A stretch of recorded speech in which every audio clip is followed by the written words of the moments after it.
Okay, here's some common red flags with parents. Those vaccines, I don't know, they just keep telling me something isn't right about that. We used to get our kids in the car, we're going to drive them to the place to get their vaccines, and my husband would go, this is bugging me, this is bugging me, I can't do this, I can't do this. And he'd turn the car around, and oh my gosh, we were wrestling through.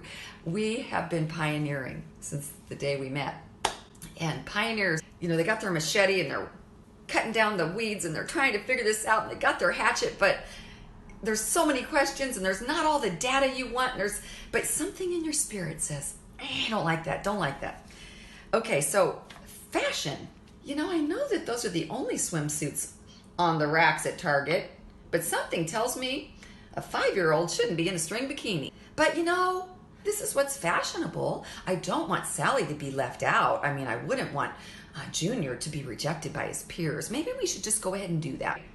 You're the expert on your kid. If that red flag is waving, it's probably for a reason.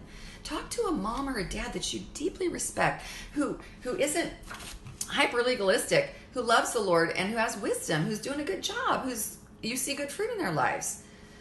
But don't trust Target. Those peers, that bedtime, that book they told Junior to read. Are you kidding me? Friends, think for ourselves. So, do you defer to the high school counselor?